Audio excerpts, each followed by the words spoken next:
அன்புடன் அனைவருக்கும் உற்சாகமான காலை வணக்கம். நேராக அமர்ந்து கொள்ளுங்கள். சின்முத்திரை. பிரபஞ்ச பேராற்றல் நமது உடலிலும் உள்ளத்திலும் உயிரிலும் முழுமையாக நிறைந்துள்ளது.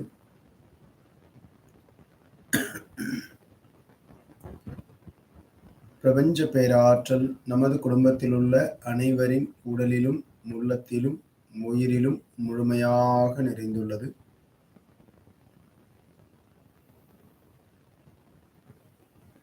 பிரபஞ்ச சக்திக்கு நன்றி. ஏனெனில் இந்த உயிரை தந்து இப்புவியில் சிறப்பாக வாழ வைத்தமைக்கு.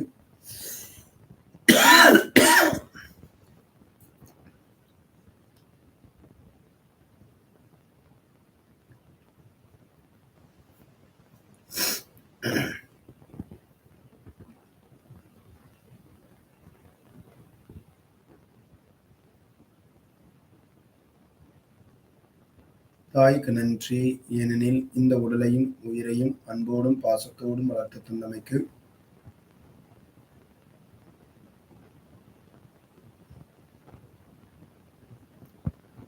தந்தைக்கு நன்றி. ஏனெனில் இந்த உடலுக்கும் உயிருக்கும் தேவையான துணிவையும் அறிவையும் கொடுத்து வளர்த்தமைக்கு.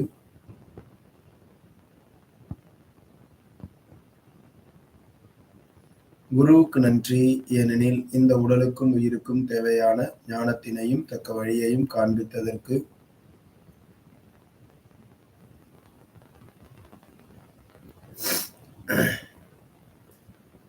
ஆதியும் அந்தமுமாய் அனைத்திலும் நிறைந்திருக்கும் அற்புத ஆற்றலே, அணுக்களை அசைத்து அகிலத்தை இயக்கும் பிரபஞ்ச பேராற்றலே, சொற்களின் அதிர்வுகளாலும் காட்சிகளின் பதிவுகளாலும் எம் சிந்தையில் அடிக்கடி தோன்றும் எண்ணத்தின் உருவையே காணும் அவ்விடத்திலேயே உருவாக்கும் ஆற்றல் பெற்ற பிரபஞ்ச சக்தியே, உன்னை வணங்கி தொடங்குகிறோம். அருள்வாய் எமக்கு.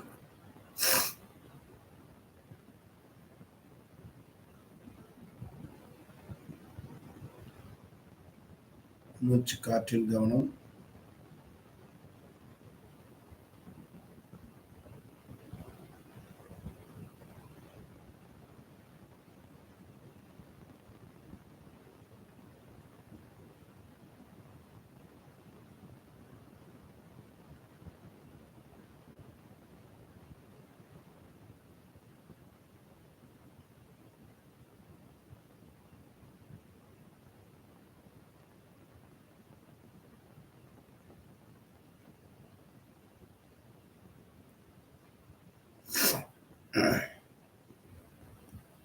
நமது வங்கிக் கணக்கில் எப்பொழுதும் 10 லட்சம் ரூபாய் இருந்து கொண்டே இருக்கின்றது.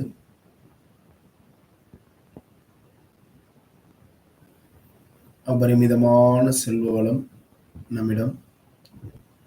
நம்முடைய இல்லத்தில் உள்ள பீரோலில் 3 அடுக்குகளிலும் முழுமையாக பணம் அடுக்கி வைக்கப்பட்டிருக்கிறது. அதனுடைய வாசனையை நாம் நுகர்கின்றோம்.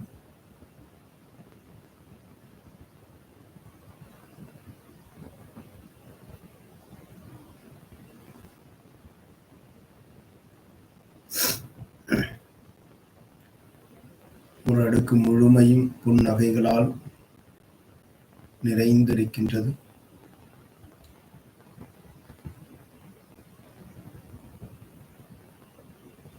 அபரிமிதமான செல்வவளம். இப்பொழுது நாம் எவருக்கெல்லாம் பணம் கொடுக்க வேண்டியிருக்கிறதோ அதையெல்லாம் நன்றியோடு அவர்களுக்கு நாம் கொடுக்கின்றோம்.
நீண்ட நாட்களாக நமக்கு வராமல் இருந்த அந்த பணம் இப்பொழுது அவர்கள் நன்றியோடு நம்மிடம் கொண்டு வந்து சேர்க்கின்றார்கள். அதை நாம் பெற்றுக்கொள்கின்றோம் மகிழ்ச்சியாக.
நம்மை சுற்றி இருப்பவர்களும் நமது உறவினர்கள் நண்பர்களிடத்திலும் அபரிமிதமான செல்வ வளம்.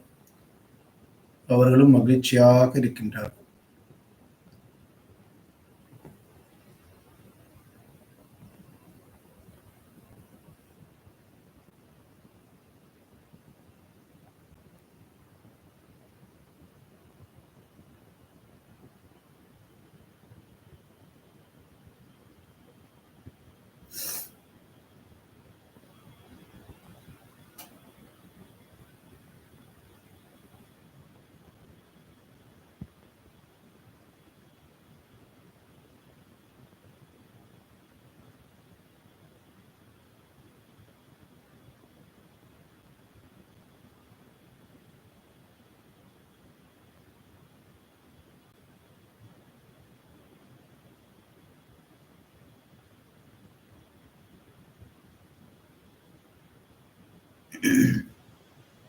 நமது உறவுகள் நட்புகளுடைய இல்ல விழாக்களுக்கு நாம் மகிழ்ச்சியாக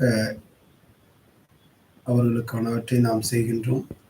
அவர்கள் விரும்பும் தொகையை அதைவிட கூடுதலாகவே நாம் கொடுக்கின்றோம்.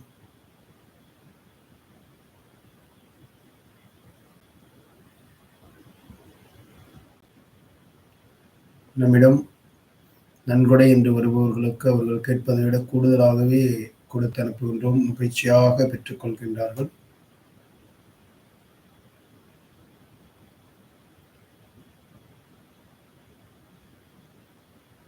சமூகத்தில் பல இடங்களிலும் நம்முடைய இந்த உதவியை மிக சிறப்பாக செய்து கொண்டிருக்கின்றோம்.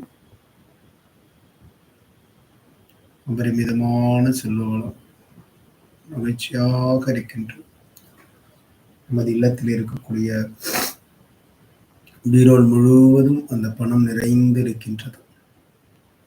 லட்சுமி தாயினுடைய அருளாசியால் பொன்னிறமான அந்த ஒளியானது நமது உடல் முழுவதும் பரவுகிறது.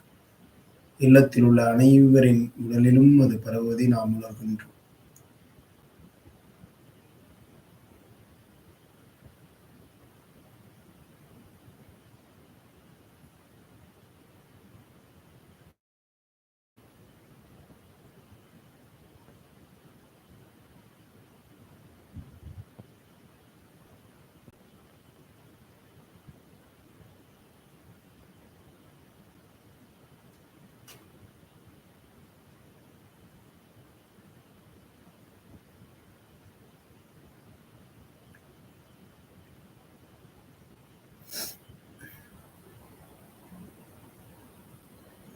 நமது மூச்சு காற்றில் கவனம்.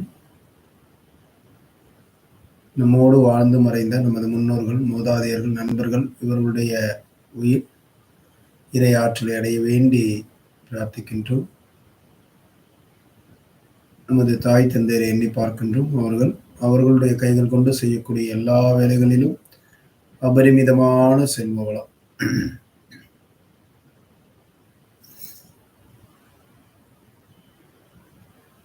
நமது வாழ்க்கை துணை எண்ணி பார்க்கின்றோம். அவர்கள் கைகள் கொண்டு செய்யக்கூடிய எல்லா வேலைகளிலும் தொழில்களிலும் அபரிமிதமான செல்வ வளம் செழித்தோங்குவதை நாம் பார்க்கின்றோம்.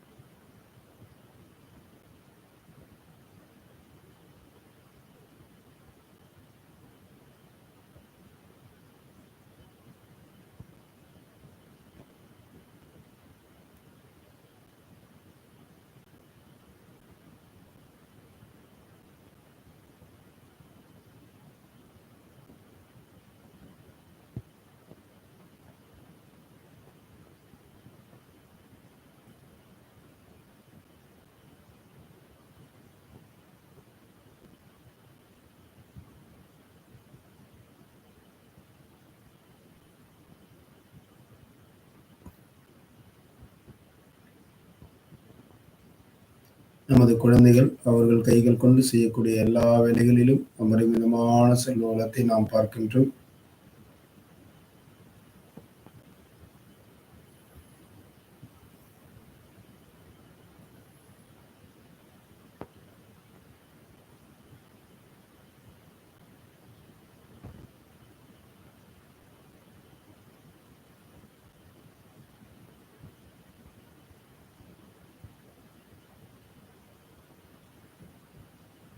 நமது உடன் பிறந்தவர்கள் அவர்களுடைய கைகள் கொண்டு செய்யக்கூடிய வேலை தொழில் அனைத்திலும் அபரிமிதமான செல்வ வளத்தை பெறுகின்றார்கள்.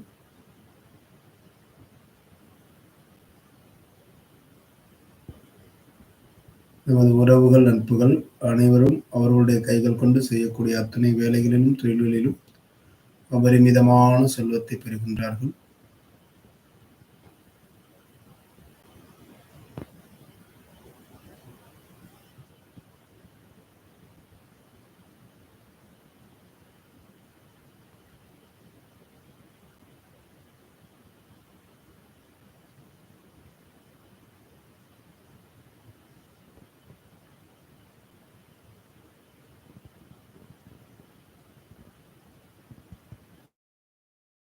பெரியோர்களுக்கு நன்றி, பௌதீக பொருட்களுக்கு நன்றி, பஞ்சபூத சக்திகளுக்கு நன்றி. நாம் அன்பானவர்கள், கருணையுள்ளம் கொண்டவர்கள், தன்னம்பிக்கை உடையவர்கள், சக்தி மிக்கவர்கள், சாதனையாளர்கள், செல்வ வளமுடையவர்கள், செல்வ வளமுடையவர்களை உருவாக்கும் மாபெரும் தலைவர்கள். நாம் அன்பானவர்கள், கருணையுள்ளம் கொண்டவர்கள், தன்னம்பிக்கை உடையவர்கள்,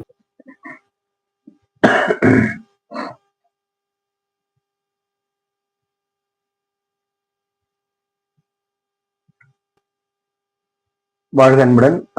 இப்போ வீடியோ ஆடியோ கரெக்டா இருக்கும்னு நினைக்கிறேன். ஓகே, நம்ம செல்வவள தியானம் இப்ப பார்த்திருக்கோம். இந்த ஆனந்த விடியல் இந்த ப்ரோக்ராம் வந்து பாத்தீங்கன்னா இப்போ 44வது நாள் ப்ரோக்ராம்ல நம்ம இருக்கோம். 44வது நாள் பயணம்.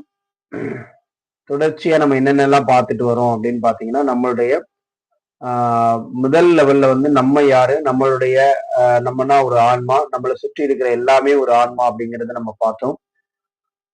அடுத்ததா வந்து பாத்தீங்க அப்படின்னா அதுல வந்து ஆழ்மனம், வெளிமனம், இது குறித்த தகவல்கள் பார்த்திருக்கோம். பிரபஞ்ச மனம்னா என்ன, ஈர்ப்பு விதினா என்ன அப்படின்றத பார்த்திருக்கோம். அடுத்த லெவல் 2ல வந்து பாத்தீங்கன்னா உடலின் மொழிகள், உடலுடைய அறிவு, உடல்ல உள்ள உறுப்புகளை பத்தியும், இதுக்கு என்னென்ன சத்துக்கள் தேவை அப்படிங்கிறத பத்தியும் இது எல்லாமே நம்ம பார்த்திருக்கோம். அடுத்து லெவல் 3 அப்படின்னு வரும்போது பாத்தீங்கன்னா ஆன்ம உலகம்னா என்ன, அங்க ஆன்மாக்கள் எப்படி இருக்கிறாங்க, ஆன்மாக்களுடைய பயணம் எப்படி ஆரம்பிக்குது, என்ன மாதிரியான இடத்துல வர்றாங்க அப்படின்றத நம்ம பார்த்தோம். அதுக்கு அடுத்ததா லெவல் 4 வந்து பாத்தீங்க 4 வந்து என்ன அப்படின்னு கேட்டீங்கன்னா நம்மளை வீழ்த்தக்கூடிய சக்திகள், எதெல்லாம் இன்னைக்கு நம்மளை வீழ்த்திட்டு இருக்கக்கூடிய சக்திகளா இருக்கு அப்படிங்கிறத நம்ம பார்த்தோம்.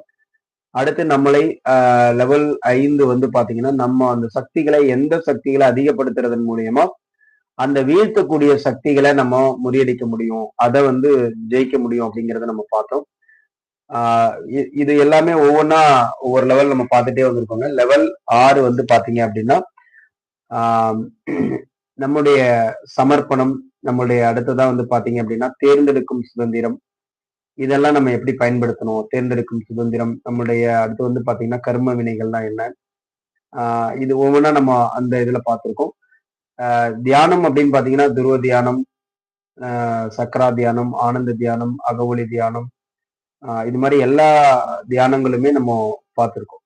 சரிங்களா? இப்போ அடுத்ததா இன்னைக்கு நம்ம என்ன பார்க்க போறோம், இதுல வந்து அதோட கடைசியா நம்ம பார்த்தது வந்து ஆனந்த தியானம் அப்படிங்கிறது நம்மளை சரியாக்கக்கூடிய தியானம். அது செஞ்சீங்கன்னா நிறைய பேருக்கு ஒரு நல்ல ஒரு இது கிடைக்கும். அன்னைக்கே ஒருத்தவங்க வந்து உடனே தியானம் முடிஞ்ச அடுத்த நிமிடமே எனக்கு மெசேஜ் பண்ணியிருந்தாங்க. ரொம்ப நல்லா இருந்துச்சு, அன்னைக்கு அவங்களுக்கு நடந்த ஒரு சம்பவம் வந்து மாறுனுச்சு, இதன் மூலியமா மாறி இருக்கு அப்படின்னு சொல்லி போட்டிருந்தாங்க. ரொம்ப மகிழ்ச்சி, எனக்கு உடனே கிடைச்சத பலனை பார்த்தேன் அப்படின்ட்டு. அது நிறைய பேரு அதோடைய எந்த அளவுக்கு ஆத்மார்த்தமா நம்ம அதை பண்றோமோ அந்த அளவுக்கு உங்களுடைய வாழ்க்கையில நிறைய மாற்றங்கள் வரும். அது வந்து நீங்க எவ்வளவு நம்பிக்கையோட ஒவ்வொரு விஷயங்களையும் இதை எடுத்துக்கிறீங்களோ, பண்றீங்களோ, அப்பதான் உங்களால அதை உணர முடியும். நீங்க வந்து இந்த லெவல்ல வரணும். இப்போ ஒரு எந்த ஒரு ப்ரோக்ராம் அட்டன் பண்ணும்போது என்ன அப்படின்னா அது உங்களுக்கு பிடிச்சிருக்கு, நல்லா இருக்குது அப்படின்னா, அந்த இடத்துல நீங்க இருக்கிறீங்க, உணர்ந்திருக்கிறீங்கன்னு அர்த்தம். அது பிடிக்கல, நமக்கு ஒண்ணுமே இது நல்லாவே இருக்கிற மாரி தெரியல அப்படின்னா, உங்களுடைய லெவல் வந்து முன்னாடி உள்ள லெவல்ல இருக்கிறீங்க. அப்ப உங்களால அத தெரிஞ்சுக்க முடியாது. அது அது வந்து உங்களுக்கு தேவையில்லாததா, சம்மந்தம் இல்லாததா தோணும். அப்ப நீங்க என்ன ஆகணும், கொஞ்சம் நாள் ஆகும். நீங்க இன்னும் கொஞ்சம் அத திரும்ப திரும்ப கேட்டு கேட்டு அந்த ஒரு நிலை வரும்பொழுது, அடுத்த லெவல் நீங்க வந்துருவீங்க. சரிங்களா? 3Dலேருந்து 4D வரும்போது தான் அது புரியும். 3Dல இருக்கிறவங்களுக்கு நெறைய அது மெட்டீரியலைஸா மட்டும் தான் அவங்களால உணர முடியும். ஸ்பிரிச்சுவலா அப்படிங்கிறது பார்க்கறது வந்து 4Dக்குள்ள என்ட்ரன்ஸ் ஆகுறவங்களுக்கு தான் கண்டிப்பா அது புரியும். சரிங்களா? அந்த ஒரு புரிதலோட இன்னைக்கு நம்ம ப்ரோகிராமுக்குள்ள இன்னைக்கு ஒரு முக்கியமான ப்ரோகிராம். எல்லாருக்குமே வந்து இதுதான் இன்னைக்கு ஒரு பெரிய சவாலான விடயமா இருக்கு. அதற்கான ஒரு இதுதான் நம்ம பார்க்க போறோம். கொஞ்சம் நமக்கு இந்த வலைதளம் கொஞ்சம் சவாலா இருந்தது. இருந்தாலும் இப்போ சரியாயிடுச்சு. சரிங்களா? நல்லா ஆயிடுச்சு. அத பத்தி யாரும் ஒண்ணுமே பண்ணிக்க வேணாம். அது அது பாட்டுக்கு இருக்கும் அது.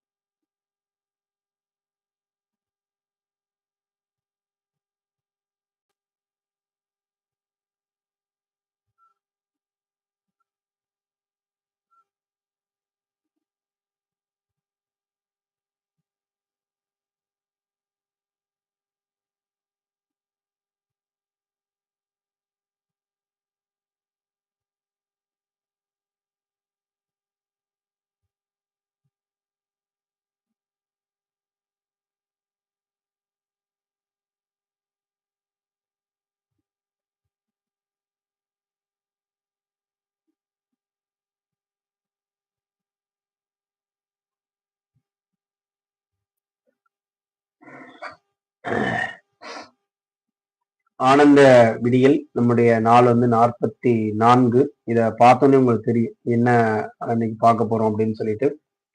இன்னைக்கு பயணத்துல நம்ம பார்க்க போறது என்ன அப்படின்னா, என்னென்ன விஷயங்கள நம்ம பார்க்க போறோம்னா, பணம் அப்படின்ற ஒரு விடயத்த பத்தியும், செல்வம் பற்றிய எண்ணங்கள், வேலை, வணிகம், பாரம்பரிய வணிகம், நேரடி வணிகம், சேமிப்பு, பண ஈர்ப்பு விதி, இது எப்படி வந்து நம்மளுடைய வாழ்க்கையில செயல்படுது அப்படிங்கிறத நம்ம பார்க்க போறோம். இப்போ பணம் அப்படின்னு எடுத்துட்டா, இந்த பணத்த பத்தி நீங்க ஒரு முக்கியமான விஷயம் என்ன தோணணும் அப்படின்னா, இந்த பணம் வந்து இந்த பணத்த வந்து நம்ம எப்பயிலேருந்து தெரிஞ்சிருக்கிறோம்? நம்மளுடைய வாழ்க்கையில இது எப்படி நம்மகிட்ட அறிமுகப்படுத்தப்பட்டது? அப்படிங்கிற ஒரு சிந்தனைய நீங்க யோசிச்சு பாருங்க. நீங்க ஃப்ரீயா இருக்கிற நேரத்துல.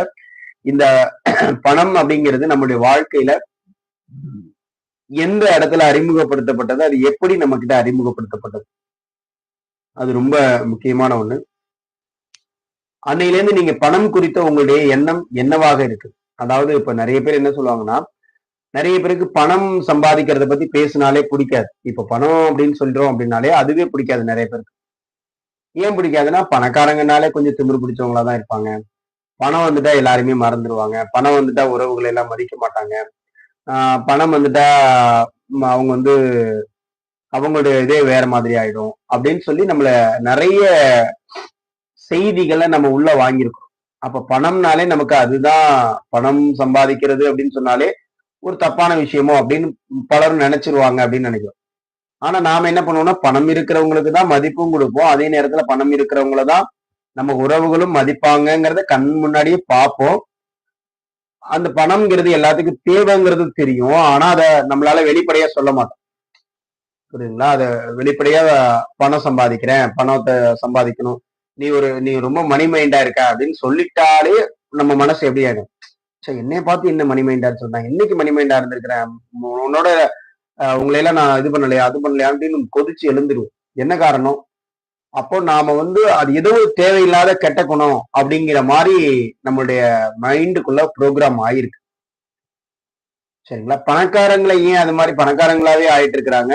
ஏன் ஏழைகள் வந்து அது மாரி அது ஏழைகள் அப்படிங்கிறது நான் யார சொல்றேன்னா, நடுத்தர திருமலா இருக்கிறேன்னு சொல்றாங்கல்ல. நான்லாம் மிடில் கிளாஸ் அப்படின்னு சொல்றாங்கல்ல.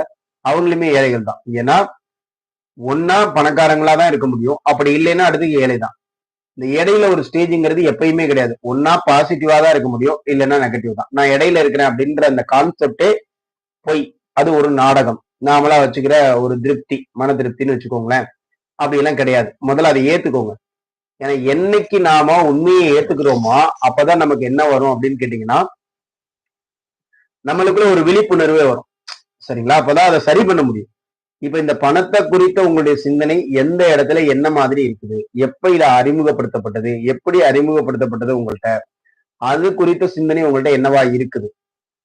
இந்த இடத்துக்கு அதாவது ஒவ்வொரு இடத்துலயும் நம்மளுடைய சிந்தனைகள் என்ன சொல்றாங்க அப்படின்னு கேட்டீங்கன்னா, எங்கேயோ ஒரு இடத்துல முடக்கப்பட்ட சிந்தனைகளா இருக்குதுன்னு வச்சுக்கோங்களேன். அது வந்து முழுமை அடையாம இருக்குது. நம்ம மனசு திருப்தி அடையல அப்படின்னா, அது அது அது குறித்த ஒரு ஏக்கம் நம்ம கிட்ட இருந்துட்டே இருக்கும். அப்ப அது குறித்த ஏக்கம் இருந்துட்டே இருந்துச்சு அப்படின்னாலே அது நமக்கு கிடைக்காது. நம்ம என்ன சொல்றோம், நம்ம உங்களோட மனசு வந்து முழுசா மகிழ்ச்சியா இருக்கணுங்க, சந்தோஷமா இருக்கணும், எப்பயுமே நேர்மறையான சிந்தனையில இருக்கணும் அப்படின்னு சொல்றேன். ஆனா ஒரு ஏக்கம் இருந்துட்டே இருக்கு அப்படிங்கிறது அது எப்படி நேர்மறை சிந்தனையா மாறும்? அப்ப அந்த ஏக்கம் ஏன் வந்துச்சு அப்படிங்கிறத நீங்க முதல்ல கண்டுபிடிக்கணும். அப்ப திரும்ப அந்த இடத்துக்கு நம்ம ஒரு குறிப்பிட்ட நேரம் ஒதுக்கி நம்மள்ட்ட பணம் எப்படி அறிமுகப்படுத்தினாங்க, பணத்தை குறித்த சிந்தனை முதல்ல நம்ம யார் அறிமுகப்படுத்தினது, எப்படி இதை அறிமுகப்படுத்தினாங்க அப்படின்ற விஷயத்துக்குள்ள போங்க. அதுல இருந்து இன்னைக்கு வரைக்கும் சிந்திச்சு பாருங்க, உங்களுடைய பணம் குறித்த உங்களுடைய சிந்தனை என்னவா இருக்குது அப்படின்னா அது அது பணத்தனம். பணமாதீங்க, அதெல்லாம் நம்ம கிட்ட எங்க வருது, நம்ம கிட்ட வர்றதே இல்லை, அது காசு உள்ளவனுக்கு தான் போகுது. இப்படி வந்து சில நம்பிக்கைகள், பணம் குறித்த நம்பிக்கை. இப்போ நீங்க வந்து சில பேர் பாத்தீங்கன்னா பாத்திருப்பீங்க இல்லையா, பணமே இருக்காதான திமிரா இருப்பாங்க. பணமே இருக்காது ஆனாலும் யாரையும் மதிக்க மாட்டாங்க. நீங்க நிறைய பேர் பாருங்க, பணமே இருக்காது ஆனா யாரையும் மதிக்க மாட்டாங்க. அப்போ நீங்க சொல்ற கான்செப்ட் அங்க அடிபடுதா இல்லையா, பணம் வந்தாதான் மதிக்க மாட்டேன் அப்படின்னு சொல்றது அது உண்மையா அப்படின்னா கண்டிப்பா இல்லை. உங்களுடைய எண்ணங்கள் தான் அங்க காரணம். பணம் அப்படியேதான் இருக்குது. ஒரு பணம் அங்க ஒரு 1 கோடி ரூபாய் ஒருத்தன் இருக்குன்னா அங்க எப்படி இருக்குமோ அப்படியேதான் இருக்கும். அந்த 1 கோடி ரூபாய் பணம் வந்து அந்த வேலையை செய்தா? அது கிடையாது. அது எப்போதும் போல ஒரு பணம், ஒரு ஒரு பொருள், ஒரு மெட்டீரியலைஸ் அது அப்படியேதான் இருக்குது. ஆனா அது வந்த உடனேயே இவங்கிட்ட எண்ண ஓட்டம் மாறுது, நம்ம கிட்ட எண்ண ஓட்டம் மாறுது இல்லையா? அந்த எண்ணங்கள் மாறுறதுதான் இங்க முக்கியமான விஷயம். அப்ப இங்க பணம் பிரச்சனையா, உங்க எண்ணங்கள் பிரச்சனையா? அதை நல்லா யோசிக்க. பணம் பிரச்சனையா இருந்தா பணம் வந்ததுக்கு முன்னாடி தான் எல்லாருக்கும் திமிரு வரும். சரிங்களா? இப்போ ஒரு ஸ்வீட் எடுத்து திங்கிறோம். அந்த ஸ்வீட்டை தின்ன உடனே நமக்கு இனிப்பு வருது. இனிப்புங்கிற உணர்வை நம்ம உணர்றோம். என்ன காரணம்? அது ஸ்வீட்டு இனித்தோடனே எடுத்து தின்னோடனே இனிப்பு. இது யார் செஞ்சாலும் அது வரும். இனிப்பு சின்னாலும் வரும். ஒரு கசப்பு எடுத்து சாப்பிட்டோம். சாப்பிட்ட உடனே நம்மளால கசப்பை உணர முடியும். பணம் அப்படிப்பட்ட விஷயம் இல்லை இல்ல. பணம்ங்கிறது அது ஒரு பொருள், அவ்வளவுதான். அது என்ன பண்ணுது? அது ஒண்ணுமே பண்ணாது. அது உங்ககிட்ட வந்தோடனே உங்க எண்ணம் மாறி போயிடுதுன்னா இங்க யாரு எது பிரச்சனை, பணமா எண்ணமா அப்படின்னா நம்மளுடைய எண்ணங்கள் தான் மாறுது. இந்த எண்ணம் ஏன் மாறுது, அதுக்குதான் உங்களுடைய பணம் குறித்த உங்களுடைய சிந்தனை என்னவா இருக்குது, எப்படி உங்ககிட்ட அதை வந்து புகுத்தி வச்சிருக்காங்க அப்படிங்கிறது ரொம்ப முக்கியம். அப்ப அந்த இடத்துக்கு நீங்க போனீங்கன்னா இந்த பணம் அதனாலதான் உங்களுக்கு பணம் வராம இருக்கு. அதை சரி பண்ணிட்டீங்கன்னா இந்த பணம் சம்பாதிக்கிறது ஒரு விஷயமே இல்லை. பணத்தை வந்து உருவாக்குறது ஒரு பெரிய விஷயமே இல்லை. ஆனா அந்த பணத்தை எப்படி வரும்னு நம்ம நினைக்கிறோம், எப்படி செஞ்சா நம்ம கிட்ட வரும்னு நம்புறோம், அதுக்கு என்ன பண்ணணும், சரிங்களா? அப்படி நம்பிட்டு இருக்கோம்ல, அந்த நம்பிக்கை தான் நம்மகிட்ட பணத்தை வராம வைக்கக்கூடிய வேலையை பண்ணும். அப்ப பணம் நம்ம கிட்ட தடுக்கப்படுது, நம்ம கிட்ட பணம் வர்றது தடுக்கிறதுக்கான காரணம் எது அப்படின்னா நம்மளுடைய எண்ணங்கள் தான். சரிங்களா? அப்போ செல்வம் பற்றிய எண்ணங்கள் தான் அதுக்கு முக்கியமான காரணம். நீங்க அந்த பணம் குறித்தா இருக்கட்டும், செல்வ வளம் குறித்தா இருக்கட்டும், என்ன நினைக்கிறீங்க, என்ன நினைச்சிட்டே இருக்கிறீங்க, அதுதான் உங்களுடைய செல்வ வளத்தை தடுக்கக்கூடியதா இருக்குது. அப்ப அது முதல்ல மாத்துங்க. இனிமே பணம்னா நமக்கு வராதது இல்ல, பணம் அந்த இன்னைக்குள்ள கண்டுபிடிச்சிருங்க. உங்களுக்கு எங்க அறிமுகப்படுத்தப்பட்டது, அது குறித்த சிந்தனை உங்களுக்கு என்னவா இருக்குன்னு கண்டுபிடிச்சு அந்த இடத்துக்கு போயிட்டு இல்ல அதை அழிங்க முதல்ல. பணம் வந்து எல்லாருக்கும் பொதுவானது. அது ஒரு லட்சுமி, அது ஒரு ஒரு ஒரு முக்கியமான ஒரு தெய்வம், இல்ல கடவுள், இல்ல என்ன வேணா நீங்க வச்சுக்கிறீங்களோ அதை வச்சுக்கோங்க. அந்த செல்வ வளம் எனக்கு எல்லாருக்கும் பொதுவானது. யாரெல்லாம் அதை நேசிக்கிறாங்களோ அவங்க எல்லாருகிட்டையும் அது வரக்கூடியது. யாரெல்லாம் அதை விரும்புறாங்களோ அவங்க எல்லாருகிட்டையும் இந்த செல்வ வளம் வரும். சில பேர் இப்படி வேற வச்சுக்கிறாங்க, நான் இதை செஞ்சாதான் அது கிடைக்கும். சாதாரணமா கிடைக்க வேண்டியது கூட அவங்க என்ன பண்ணுவாங்கன்னா, நான் இவ்வளவு கஷ்டப்பட்டாதான் எனக்கு பணமே கிடைக்கும் அப்படின்னு ஒரு ப்ரோக்ராம் பண்ணி வச்சிருவாங்க. அப்ப உண்மையிலேயே அவருக்கு அதிர்ஷ்டமா கிடைக்குதுன்னா கூட அது அவ்வளவு ஈஸியா அவருக்கு கிடைக்காது. அந்த அதிர்ஷ்டமா கிடைச்சிருக்கு, லாட்டரி சீட் விழுந்துருதுன்னு வச்சுக்கோங்க. விழுந்து அவருக்கு பணம் கிடைக்குதுன்னா உண்மையிலே பணம் கிடைச்சிருச்சு. ஆனா அந்த பணத்தை அவர் அனுபவிக்கிறதுக்குள்ள என்ன பண்ணிடுவாருன்னு கேட்டீங்கன்னா, அவர் ஒரு ப்ரோக்ராம் போட்டு வச்சிருக்காருல்ல, நான் கஷ்டப்பட்டுதான் எனக்கு கிடைக்கும் அப்படின்னு சொல்லி வச்சிருப்பாரு இல்லையா? அந்த கஷ்டத்தை இந்த இடத்துல அவரு பெற்றுடுவார். எப்படின்னா அதை மறைச்சு அதை இது பண்ணி அந்த பேங்க்ல போடுறதுல இருந்து நிறைய அது சங்கடங்களை எல்லாம் அனுபவிச்சிருவார். என்ன காரணம் அப்படின்னா, அவருக்கு என்ன இருக்கு அப்படின்னு கேட்டீங்கன்னா, இந்த பணம் எப்படி வரணும்ன்ற நம்பிக்கை இருக்குல்ல, அந்த நம்பிக்கைய அப்படியே வேலை செய்யும். அப்ப உங்ககிட்ட நீங்க என்ன பண்ணணும், அது குறித்த நம்பிக்கை எப்படி செஞ்சா பணம் வரும், நான் கஷ்டப்பட்டாதான் பணம் வரும், அவ்வளவுதான். நீங்க உங்களுக்கு சாதாரணமாய் பணம் வராது. ஏன்னா நீங்க கஷ்டப்பட்டாதான் வரும் அப்படின்னு நம்புறீங்க. எனக்கு நான் எவ்வளவு கஷ்டப்பட்டாலும் கிடைக்க மாட்டேங்குது, ஒழுங்காவே கிடைக்க மாட்டேங்குது. அப்படிதான் கிடைக்கும். ஏன்? இந்த ப்ரோக்ராம் நீங்க தான் பண்ணி வச்சிருக்கீங்க. உங்ககிட்ட என்ன நம்பிக்கையை ஏற்படுத்தி வச்சுட்டீங்களோ அந்த நம்பிக்கை வேலை செய்யும். நான் இந்த கோயிலுக்கு போனாதான் எனக்கு எல்லாமே விடியும். அப்படி போனாதான் விடியும், வேற வழியே இல்லை. நான் இந்த பரிகாரத்தை பண்ணாதான் எனக்கு இதெல்லாம் கிடைக்கும். நீங்க வேற என்ன பண்ணாலும் கிடைக்காது. ஏன்னா உங்ககிட்ட இருக்கிற நம்பிக்கை அந்த பரிகாரத்தை பண்ணாதான் கிடைக்கும் நம்புறீங்க. அப்ப அது செஞ்சதும் தான் அது ஓப்பனே ஆகும். ஏன்னா இது இங்க இல்லை, இந்த லாக் எங்க இருக்கு, அவங்களுடைய மனசுல இருக்கு இந்த லாக். அதை ஓபன் பண்ணும். நீங்க தான் அடைச்சு வச்சுக்கிறீங்க. யார் யாருக்கு என்ன நம்பிக்கை இருக்குது, என்ன பண்ணா கிடைக்கும்னு நினைக்கிறீங்களோ அந்த விஷயத்த ஒண்ணும் பண்ணணும். இல்ல அது தவறுன்ற முறையில அந்த எண்ணத்தை முதல்ல நீக்கணும். இதை செஞ்சாதான் உங்களுக்கு அந்த பணம் உங்க கையில சகஜமா, நம்ம இப்ப பார்த்தோம்ல அபரிமிதமா, அந்த பணத்தை உங்களால பார்க்க முடியும். அபரிமிதமான அந்த பணம் நீங்க ரெகுலரா இந்த ஒரு தியானத்தை பண்ணிட்டே இருந்து பாருங்க. ஒரு மாசம் முழுசும் நீங்க பண்ணி பாருங்க இந்த தியானத்தை. கண்டிப்பா அதுல இருந்து உங்களுக்கு எவ்வளவு பணம் வருது, எங்கிருந்து வரும், எப்படி வரும்லாம் கிடையாது, ஆனா வரும். அப்படிப்பட்ட ஒரு அற்புதமான ஒரு விஷயம் தான் நம்ம அந்த பணம் அப்படிங்கிறது. நீங்க நினைச்சா உங்களுடைய எண்ணங்களால அதை கொண்டுட்டு வர முடியும். இப்போ இந்த பணம் அப்படிங்கிறது நமக்கு எப்படி கொடுக்குறாங்க? நிறைய பேர் சில பேர் என்ன பண்றாங்கன்னா, இந்த பணத்தை பத்திய கணக்கு வழக்கு நம்ம பொறுப்பா முக்கியமா எழுதுறது இல்லை. என்ன காரணம்? ஏன்னா ஒரு பயம், இதை பத்தி எழுதி அது மனசு சங்கடப்பட்டுக்கிட்டு. இன்னைக்கு எதை வச்சு பணம் கொடுக்குற பணம் நம்ம கிட்ட வருது அப்படின்னா, நீங்க எவ்வளவு நேரம் ஒரு வேலையை பண்றீங்களோ அதை வச்சு அந்த பணம் வரும். நீங்க வேலை பண்ணாலும் சரி, அது வணிகம் பண்ணாலும் சரி, நீங்க என்ன பண்றீங்களோ அதை வச்சுதான் உங்ககிட்ட பணம் வரும். சரிங்களா? சும்மா யாரும் கொடுக்கறது இல்லை. நீங்க எவ்வளவு வேலை, ஒருத்தர் 8 மணி நேரம் கொடுக்குறாரு, ரயில்வே இதுல பாக்குறோம், நம்ம ஜங்ஷன்ல பாக்குறோம், ஸ்டேஷன்ல அவர் என்ன பண்றாரு, 8 மணி நேரம் மூட்டை தூக்கிட்டே நிக்கிறாரு. அதுவே ஒரு முக்கியமான பிளேஸ்ல ஒரு பெரிய கிளினிக் வச்சு ஒரு டாக்டர் பாத்தீங்கன்னா நல்ல லீடிங்ல இருக்கிறாரு, பெரிய அப்போலோ ஹாஸ்பிட்டல் இந்த மாதிரி எய்ம்ஸ்ல எல்லாம் ஒர்க் பண்றாருன்னா, அவர் 1 மணி நேரத்துக்கு அவர் என்ன பண்ணுவாரு, அவர் 1 மணி நேரத்துக்கு அவர் எவ்வளவு சம்பாதிச்சுட்டு பாருங்க, லேக்ஸ் கணக்குல சம்பாதிப்பார். அவர் 8 மணி நேரத்துக்கு கிட்டத்தட்ட பாத்தீங்கன்னா அன்னைக்கே ஒரு நாளைக்கு 50 லட்சம் ரூபாய் சம்பாதிச்சு. ஆனா இவர் 8 மணி நேரத்துக்கு 500 ரூபாய் சம்பாதிச்சிருப்பார், இல்ல ஒரு 1000 ரூபாய் சம்பாதிச்சிருப்பார். இங்க நேரம் தானே பணம் அப்படின்னா, ஏன் இந்த இடத்துல இவருடைய நேரமும் 8 மணி நேரம் தான் பண்ணிருக்காரு. இவருடைய நேரம் அதே ஒரு நேரத்துல ஒரு ஆசிரியரோ இல்ல பேங்க்ல உள்ளவரோன்னா ஒரு நாளைக்கு 8 மணி நேரம், 1 மணி நேரத்துக்கு 8 மணி நேரம் வேலை பார்த்தானா என்ன கிடைக்கும், ஒரு 8000 ரூபாய் இல்ல அந்த மாதிரி கிடைக்கும். சரிங்களா? அப்ப என்ன காரணம், ஏன் இந்த வித்தியாசம் வருது? அப்ப எல்லாரும் 8 மணி நேரம் ஒரே நேரம் தானே, ஏன் 8 மணி நேரத்துக்கு இவருக்கு ஒரு பணமும் இவருக்கு ஒரு பணமும் இவருக்கு ஒரு பணமும் ஏன் வருது? அங்க என்ன தேவைப்படுதுன்னா, நேரத்தோட சேர்ந்து உங்களுடைய திறமை, நீங்க என்ன வச்சிருக்கிறீங்க, என்ன திறமை வச்சிருக்கிறீங்களோ அதையும் சேர்த்துதான், அதுக்கும் சேர்த்துதான் பணம். என்னிடம் திறமை மட்டும் இருக்குது, நான் வேலையே செய்யல, பணம் வருமா? வராது. நான் நிறைய வேலை செய்யறேன், ஆனா திறமை இல்லை, பணம் பெருசா வருமா? வராது. இது ரெண்டையும் சரியா பயன்படுத்தினா எனக்கு பணம் வருமானா? வரும். அப்பதான் வரும். அப்ப அதை எங்கெங்க பயன்படுத்தலாம்? ஒண்ணு நீங்க வேலையில பயன்படுத்தலாம், இல்லைன்னா உங்களுடைய வணிகத்துல பயன்படுத்தலாம். ஆனா எங்க பயன்படுத்தினாலும் உங்களுக்கு ரொம்ப முக்கியமானது அது குறித்த உங்களுடைய எண்ணம் என்னவா இருக்குங்கிறது முக்கியம். நான் கஷ்டப்பட்டு வேலை செஞ்சாலும் எனக்கு ஒழுங்கா வர மாட்டேங்குதுன்னு உங்க நம்பிக்கை இருந்துச்சு அப்படின்னா, நீங்க என்ன செஞ்சீங்கனாலும் பணம் வராது. அப்படியே பணம் வந்தாலும் உங்க கையில தங்காது.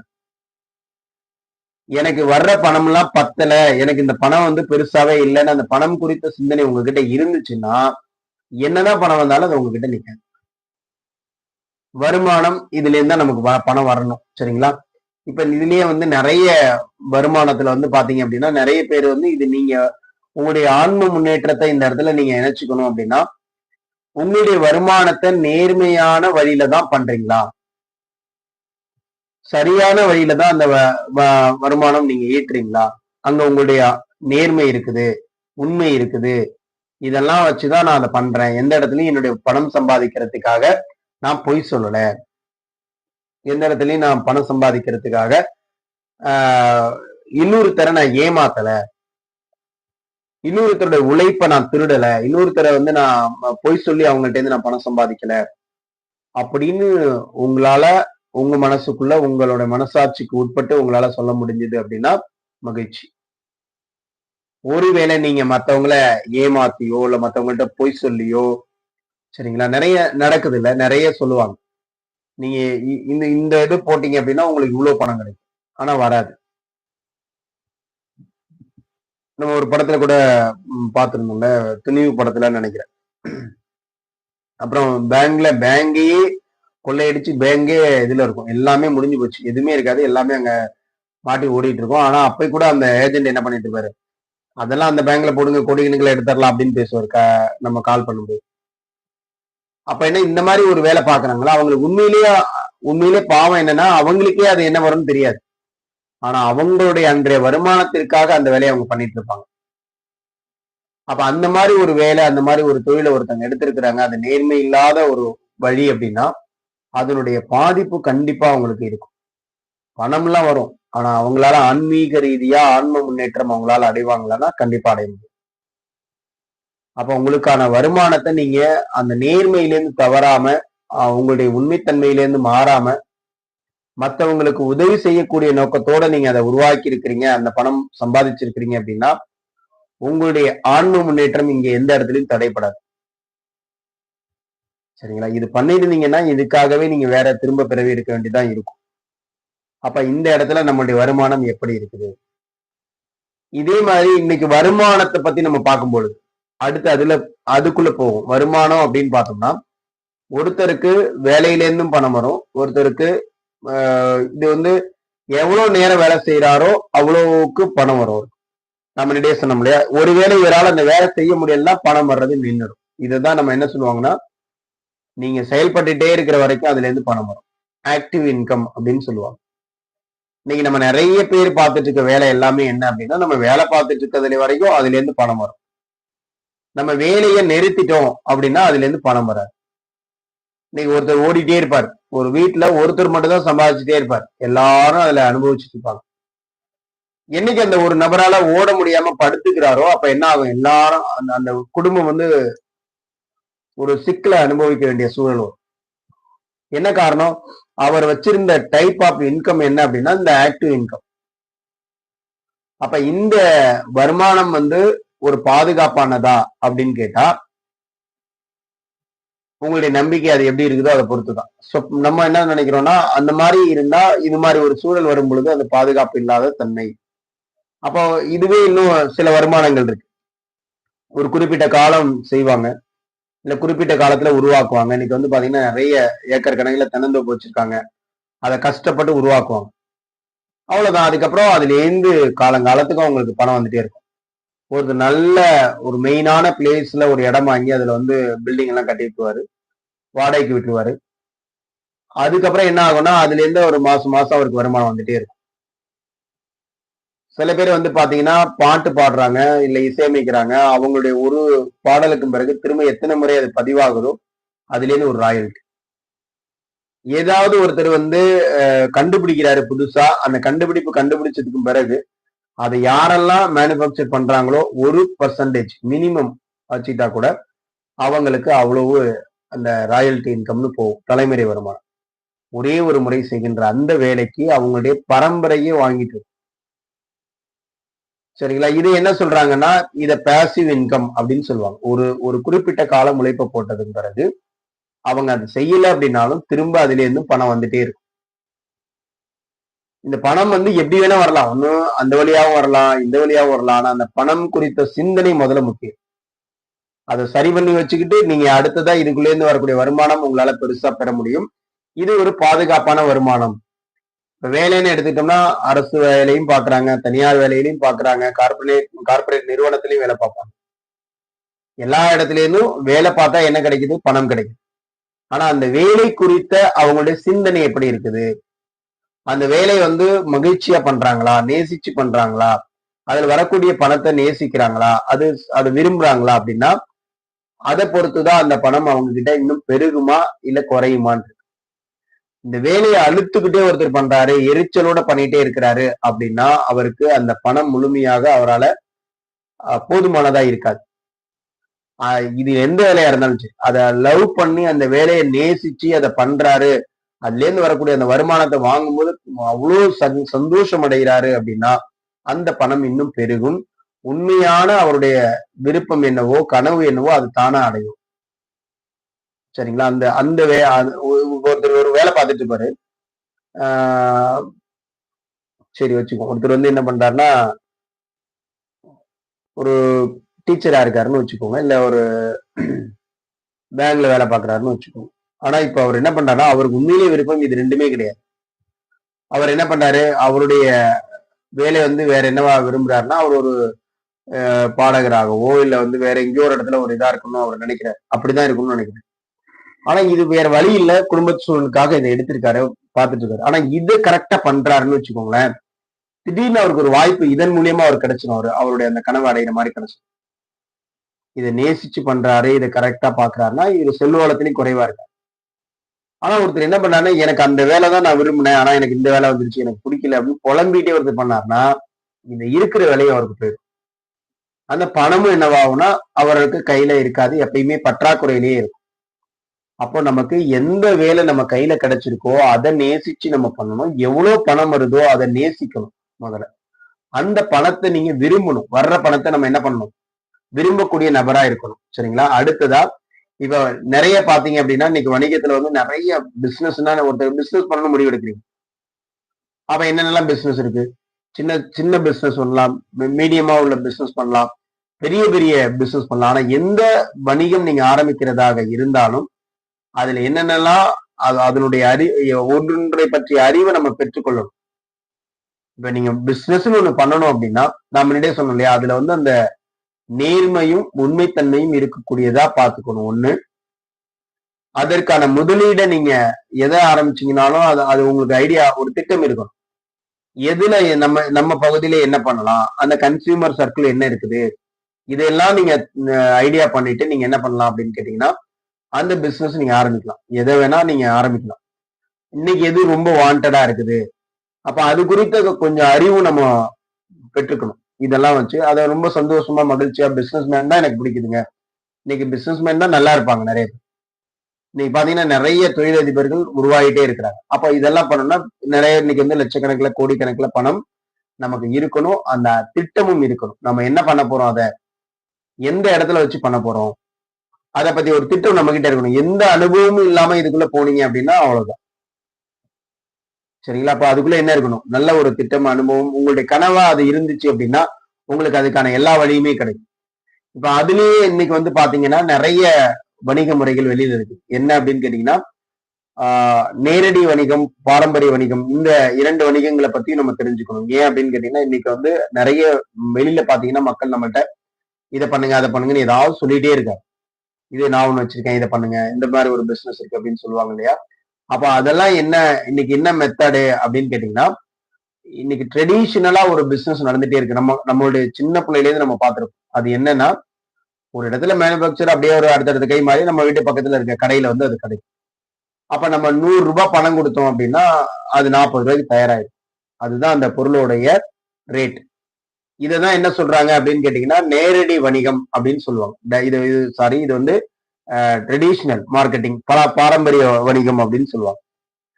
ஆனா இப்போ ஒரு புதுசா ஒரு மெத்தட் வந்திருக்கு. என்ன அப்படின்னா ஒருத்தர் தயார் பண்ணுவாரு, டைரக்டா அவர் யார்கிட்ட வரனா கன்சியூமருக்கே வந்துடும். அப்ப இவரும் என்ன பண்றாரு, அதே ஒரு 60% நான் 100 ரூபாய்க்கு 40 ரூபாய்க்கு தயார் பண்ணி 60% அந்த கன்சியூமர்ட்டே கொடுத்துறாரு. அவங்களே அதை என்ன பண்ணிக்கிறாங்க, பிரிச்சு எடுத்துக்கிறாங்க. இந்த இடையில இருக்கிற நிறைய பேர் இல்லை. இந்த வணிக முறை இப்போ பெருசா வந்துட்டே இருக்குது. ஆனா இதுல நிறைய போலியானதும் இருக்குது. நம்ம அதை கரெக்டா கண்டுபிடிச்சு எது சரியானதோ அதை தேர்ந்தெடுத்தோம்னா இது யாருக்கு தேவைப்படும் அப்படின்னா, என்னால பெருசா அனுபவம் இல்லைங்க, என்கிட்ட நிறைய முதலீடு போடுறதுக்கு வழி இல்லைங்க, எனக்கு எதுவுமே இல்ல, ஐடியா இல்ல, நிறைய பிளான்லாம் திட்டம்லாம் கிடையாது, என்ன பண்ண போறோம்னு தெரியாது, என்கிட்ட பணம் கிடையாது, முதலீடெல்லாம் இல்ல, அப்படிப்பட்ட ஒரு நபர்களுக்கு இது ரொம்ப வாய்ப்பா இருக்கும் இந்த மாதிரி மெத்தட். ஏன்னா இவங்க பணம் இல்லாமலும் அதை பண்றாங்க. இந்த டைரக்ட் செல்லிங் அப்படிங்கிறத இது வந்து நம்முடைய முன்னாள் பிரதமர் மேதகு மன்மோகன் சிங் இருக்கார்ல, அவர் தான் இந்தியாவுக்குள்ள அறிமுகப்படுத்துறார். இந்த மெத்தடும் இருக்கு. சோ இது வந்து என்ன அப்படின்னா நேரடி வர்த்தகம் அப்படின்னு சொல்றாங்க. இப்ப நடந்துட்டு இருக்கான்னா நிறைய நடக்குது பாருங்க. பிரான்சைசிங் மெத்தட் நடந்துட்டு இருக்குது. அமேசான் ஆன்லைன் வர்த்தகம் நிறைய நடக்குது. இன்னைக்கு பாத்தீங்கன்னா யாரோ ஒருத்தர் இந்த அமேசான்ங்கிறத எடுத்துக்கோங்களேன், அவங்க கோடிக்கணக்கில் சம்பாதிக்கிறாங்க. அவங்க எந்த பொருளையும் தயார் பண்றது இல்லை, ஆனா அவங்கள்ட்ட எல்லா பொருளும் இருக்கும். அவர் என்ன பண்றாருன்னா, யாரோ ஒரு தயாரிப்பாளரையும் இந்த கன்சியூமரையும் முயற்சி பண்ணக்கூடிய ஒரு நபரா இருக்காரு. ரொம்ப கம்மியான ரேட்டு கொடுக்குறாரு. மற்ற வெளியில இப்ப இந்த இவங்க எல்லாம் manufacture, national distribution, wholesaler, sales இதெல்லாம் தாண்டி வர்ற அந்த செலவுகள் இங்க என்ன ஆகுது அப்படின்னா அந்த ஒரு நபரே அனுபவிக்கிறார். அது வந்து ஆன்லைன் வர்த்தகம். அதுல ஒரே ஒரு கார்பரேட் கம்பெனி அனுபவிக்கும். பிளிப்கார்ட் தான் அனுபவிக்கும். சரிங்களா? அப்ப அவங்க என்ன பண்றாங்க, இடைத்தரகரா இருந்து அந்த வேலையை பண்றாங்க. ஆனா இந்த டைரக்ட் செல்லிங் ஒரு கான்செப்ட்ல போகும்போது அந்தந்த மக்கள் யார் பயன்படுத்துறாங்களே அவங்களுக்கே இன்கம் வரும். சோ அவங்களுக்கே பணம் வரும். அப்ப இது ஒரு டைப் ஆஃப் பிசினஸா அது இருக்கு. ஸோ இன்னைக்கு வெளியில இது மாதிரி நிறைய கம்பெனிஸ் இருந்தாலும் அதுல ரெகக்னைஸ்டு, இந்தியாவில் இருக்கிறதுல ரெகக்னைஸ்டா இருக்கிறது, நமக்கு ஒத்து வர்ற மாதிரி உள்ளது. சரிங்களா? அது வந்து என்ன மாதிரியான பொருட்களை கொடுக்குறாங்க, இந்த வணிகம் நம்ம பண்ணலாமா அப்படின்றத நீங்க செலக்ட் பண்ணி சரியாக அதை பத்தி தெரிஞ்சுக்கிட்டு அந்த விஷயத்தை எடுத்து பண்றது நல்லது. இதுல நிறைய போலியான நிறுவனங்களும் இருக்குது, நாம பண்றோம் அப்படின்னு சொல்லிட்டு. இதுதான் டைரக்ட் செல்லிங்கிற ஒரு கான்செப்ட். இது வந்து ட்ரெடிஷனல். இப்ப இதுல எதை நம்ம பண்ணலாம், ஒரு பிசினஸா போறீங்க அப்படின்னா இதுல எது பண்ணலாம் அப்படிங்கறத நீங்க டிசைட் பண்ணிக்கலாம். இது வழியாவும் பண்ணலாம். அடுத்ததா இப்போ நம்ம அந்த பணம் குறித்து பண்றப்ப சேமிப்புங்கிறது ஒரு முக்கியமான விஷயம். இங்க பாருங்க, பணக்காரர்கள் பணத்தை கொண்டு விளையாடுற விதம். இது என்னன்னா ரிச் டாட் புவர் டாட் அப்படின்னு ஒரு புக்குங்க. அந்த புத்தகம் இருந்தா வாங்கி படிச்சு பாருங்க. எவ்வளவு புரிஞ்சுக்க முடியுதோ கொஞ்சம் திரும்ப திரும்ப படிச்சீங்கன்னா புரிஞ்சுக்கலாம். இப்போ ஒருத்தர் என்ன பண்றாருன்னா, வருமானம் எவ்வளவு பண்றாரோ அந்த அளவுக்கு செலவு பண்றாரு. அவர் என்ன பண்ணுவாரு, இந்த ஒரு பணக்காரங்க என்ன பண்ணுவாங்கன்னா, இந்த வருமானத்தை வச்சு சொத்தை பெருக்குவாங்க. கீழே சொத்து இருக்கு பாத்தீங்களா, சொத்தை பெருக்குவாங்க. அந்த சொத்துலேருந்து அவங்க செலவு பண்ணுவாங்க. சரிங்களா? அப்ப இதுல இருந்து ஒரு வருமானம் வரும், அந்த சொத்துல இருந்து ஒரு வருமானம் வரும், அந்த வருமானத்தை வச்சு அவங்க செலவு பண்ணுவாங்க. அப்ப இங்க கடன் பொறுப்பு அப்படிங்கிறது எதை வச்சுக்குவாங்க, அந்த சொத்தோட கொண்டு வச்சுக்குவாங்க. இங்க என்ன இருக்கும், வருமானத்தோட வரி மட்டும் தான் கட்டுவாங்க. அதுவும் ரொம்ப கம்மியா தான் இருக்கும். சரிங்களா? இந்த பக்கம் பணக்காரங்க ஏன் பணக்காரங்களாவே இருக்காங்க அப்படின்னா, வருமானம் அதிகரிச்சுட்டே இருக்கு, செலவு குறைஞ்சுக்கிட்டே இருக்கு, கடன் பொறுப்பும் குறையுது. எதனால, அந்த வருமானத்தை நேரடியா கொண்டாந்து சொத்துல போட்டு அந்த சொத்து மூலியமா வரக்கூடிய வருமானமும் வச்சுக்கிறாங்க, அதுல இருந்து வரக்கூடியத செலவுக்கு பயன்படுத்துறாங்க. ஆனா ஒரு ஏழை என்ன பண்ணுவாருன்னு கேட்டீங்கன்னா, வருமானத்தை எடுத்து செலவு பண்ணுவார். அவரால் சொத்து உருவாக்க முடியாது. அப்ப கடன் தான் உருவாகிட்டு இருக்கும். ஒண்ணு செலவாகவும் உருவாகும், கடனாகவும் உருவாகும். நீங்க மாச சம்பளம் வந்துச்சுன்னா அதை எடுத்து நம்ம செலவு தான் பண்ணுவோம். நம்மள்ட்ட இருந்து வெளியாகிற அந்த பணத்திலேருந்து திரும்ப பணம் வருமானா வராது. எந்த இடத்துலயாவது நீங்க உங்க பாக்கெட்ல இருந்து டப்புன்னு யாரோ ஒருத்தங்க ஒரு கடைக்காரங்க ஷோ பண்ணிருப்பாங்க, டிஸ்பிளே பண்ணிருப்பாங்க, அந்த பொருளை பார்த்து நீங்க வாங்கிடுவீங்க. உங்க பாக்கெட்ல இருந்து பணத்தை ஈஸியா வாங்கிட்டார். உங்களால அதே மாதிரி இன்னொருத்தங்கள்ட்ட இருந்து பணத்தை வாங்க முடியுமானா அவ்வளவு ஈஸி கிடையாது. நீங்களும் என்னென்னமெல்லாம் பண்ணி பார்ப்பீங்க, உங்களால வாங்க முடியாது. ரொம்ப கஷ்டமா தெரியும் உங்களுக்கு. என்ன காரணம் அப்படின்னா, நாம பண்றது, நம்ம சம்பாத்தியத்திலேருந்து நாம பண்றதெல்லாம் செலவு. சரிங்களா? நம்ம அந்த செலவை டைரக்டா பண்றோம். ஆனா அவங்கள என்ன பண்றாங்க, அவங்க சம்பாதிச்ச பணத்தை ஒரு சொத்தை உருவாக்குனாங்க. அந்த சொத்துலேருந்து இன்னைக்கு ஒரு வருமானம் வருது. அந்த வருமானத்தை வச்சு ஒரு கார் வாங்குவாரு, வீடு கட்டுவாரு, எல்லா செலவும் அதுல இருந்து பண்ணுவார். டைரக்டா வருமானத்துல இருந்து பண்ண மாட்டார். இதுதான் அவங்க பணக்காரங்க பண்ற வேலை. சரிங்களா? அப்ப நம்ம சின்ன வயசுல இருந்து இந்த சேமிப்புங்கிற ஒரு பாட்டு நீங்க ஒதுக்கிக்கணும். உங்களுடைய வருமானத்துல ஒவ்வொரு மாசமும் சேமிப்புக்குன்னு ஒரு பகுதி எடுத்து வச்சிடணும்.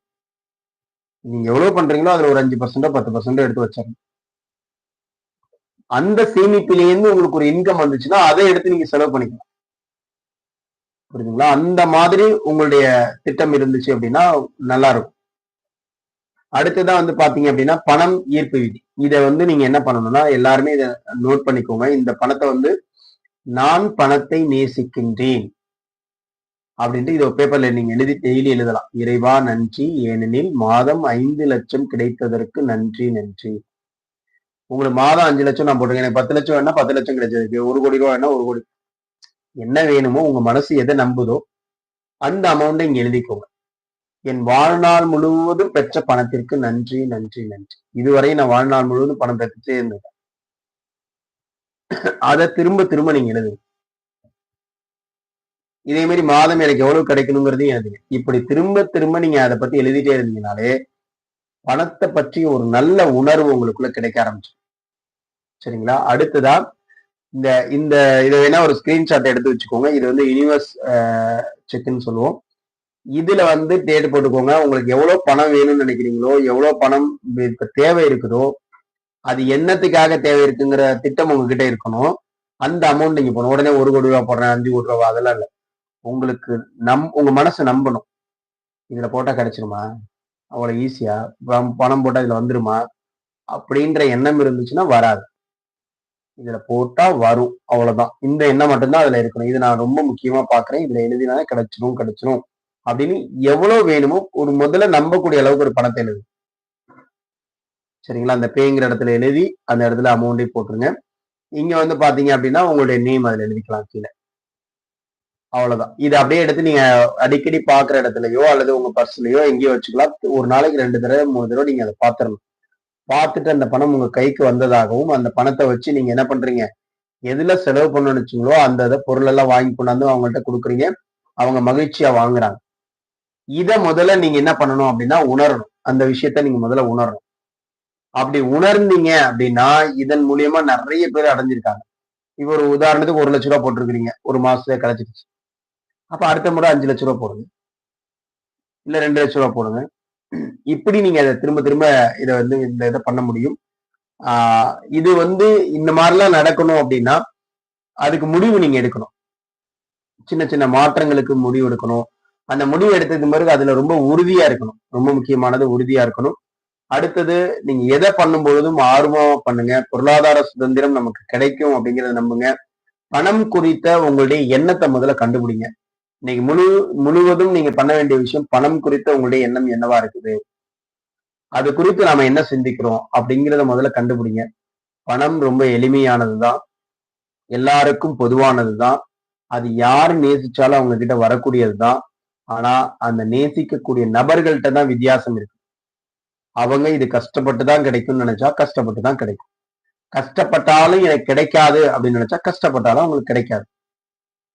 புரியுதுங்களா? அது எவ்வளவு எளிமையான வேலையா இருந்தாலும் அவங்களுக்கு கஷ்டப்பட்டாலும் அது கிடைக்காது. ஏன்னா அவங்க ப்ரோக்ராம் எப்படி இருக்குது, கஷ்டப்பட்டாலும் கிடைக்காது. எனக்கு கஷ்டப்பட்டு தான் கிடைக்கும் அப்படின்னு சொன்னாருன்னா அவர் எளிமையா அவருக்கு அந்த விஷயம் வந்து சேராது. பணம் என்ன, நான் பணம் ரொம்ப பிடிக்கும், எனக்கு தேவையான அளவுக்கு பணம் வந்துகிட்டே இருக்குது, நான் என்ன செஞ்சாலும் எனக்கு பணம் கிடைக்குது, எது செஞ்சாலும் எனக்கு பணம் நல்லா கிடைக்குது, அபரிமிதமா கிடைக்குது, எனக்கு கிடைக்கிற பணம் எனக்கு திருப்தியா இருக்கிறேன், நான் ரொம்ப திருப்தியா இருக்கிறேன், நான் இன்னும் நிறைய பேருக்கு இந்த மாதிரி பணம் சம்பாதிக்க கொடுக்க சொல்லி கொடுத்துட்டே இருக்கிறேன், நிறைய பேர் நல்லா பணம் சம்பாதிச்சுட்டு இருக்கிறாங்க அப்படின்ற மாதிரியான ப்ரோக்ராம் உங்களுக்குள்ள போட ஆரம்பிச்சீங்க அப்படின்னா இந்த பணம் நீங்க என்ன இப்ப நான் சொல்லிட்டு இருந்த நிறைய மெத்தடாலஜியும் உங்களுக்கு தெரியலனாலும் அது எல்லாம் பணம் உங்களுக்கு ஆனா வந்து புரியுதுங்களா? இப்ப நான் சொன்னல சேமிப்பு, பணக்காரங்க ஏன் பணக்காரங்களா இருக்காங்க, இதெல்லாம் வந்து நம்ம ஒரு புள்ளி விவரம் கண்டுபிடிச்சு இவங்க வச்சிருக்கிறாங்க. இதெல்லாம் தெரிஞ்சுக்கிட்டு தான் அந்த பணக்காரங்களா ஆனாங்களான்னா அதெல்லாம் கிடையாது. அவங்களுக்கு இயல்பாவே அந்த விஷயத்த பண்ண ஆரம்பிச்சுட்டாங்க, அவ்வளவுதான். இப்ப நம்ம அட்லீஸ்ட் அந்த மாதிரி பண்ண முடியலையா, இப்ப தெரிஞ்சுக்குங்க. இத இப்படித்தான் ஆகுறாங்களா தெரிஞ்சிருந்த மாதிரி. அப்ப நீங்க என்ன பண்ணலாம், எளிமையா சிந்தனை பண்ணுங்க. இந்த பணம் குறித்த சிந்தனையை எளிமையா பண்ணுங்க. எனக்கு பணம் கிடைக்கும், பணத்தை குறித்து எப்பயுமே பணம் உங்ககிட்ட இருந்து போகும்போது வேதனைப்படாதீங்க, கஷ்டப்படாதீங்க, அதை நினைச்சு வெறுப்படையாதீங்க. இவ்வளவு செலவாகுது, இவ்வளவு போகுது, அதுவாகுது, இதுவாகுது. இதெல்லாம் உங்களுக்கு பணம் மீண்டும் வர்றதை தடுக்கக்கூடிய வார்த்தைகள். இது